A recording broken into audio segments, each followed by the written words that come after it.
Now let's stay with agriculture because a pesticide scientist is warning of massive resurgence of the fall armyworm unless the Food and Agriculture Ministry finds sustainable remedy. Dr. Henry Ofosuhine's team says the pest could be chemical resistant and therefore more difficult to control. He is unhappy about the failure of authorities to involve field scientists in matters of research to address challenges of plant pests and diseases.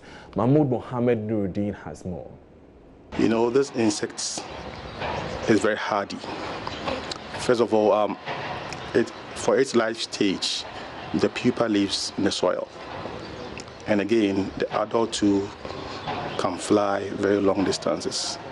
They can fly as far as 1,600 kilometers in 30 days. So even if the ones in Ghana are gone, they are bound to fly back. And again, the pesticides on the markets may be targeting the larva, but not eggs. You know, so I mean, there should be a holistic way of trying to look for a control. But we have an advantage in a sense that there's a pest that has been widely studied in the Americas. And for the interim, we could go to the America, or we could adopt the way the Americans have been treating this insect. So they will never go, like any other insects on cocoa, other plants, you spray them, they will die. But then that's even more dangerous because they are going to develop resistance. Some of the insects are going to learn how to manage the poisons, and they will pass this gene onto their offspring, and these chemicals will no more be even effective.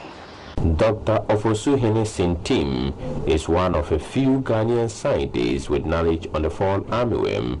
In the Americas, they employ GM plants to control them. They also use biological control, including BT, that's the Bacillus thuringiensis. And sometimes they also use the Spodoptera frugiperda nuclear polyhedrosis virus to control them. And again, they also have the advantage in that this insect is not able to survive chilly weathers. So in winter, they have close to zero population. But then after winter and during summer and autumn, they fly back from Southern America. So they, although it's a pest in there, it comes only during fall or autumn because they have to fly from somewhere. Dr. Ofosuhine's team says Ghana is a more preferred place for the pest than Americas. He says the pest is likely to have about 10 generations in a year instead of the 3 to 4 generations in the Americas. And because the temperatures are also very cold, they have about 3 to 4 generations in a year. We are going to have about 10 generations in a year. That is, an adult to lay egg, turn to larva, pupa. That cycle can repeat about 8 times in Ghana because the temperature is always warm. And that's the problem we are going to face.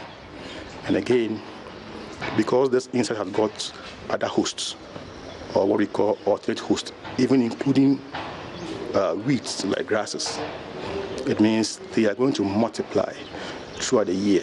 In fact, they are what we call multivoltine. They produce several generations in a year. Dr. Ofosuhine's team says authorities must begin to think on how to fight the fall armyworm biologically. We would have to go and bring in other insects that will feed on these insects. Those are the natural enemies.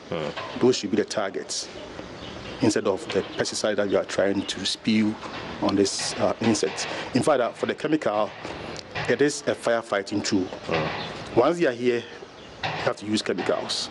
But in the long term, we may have to be thinking about biological control. So we may have been able to kill some of them, but it was just for a season. They are back.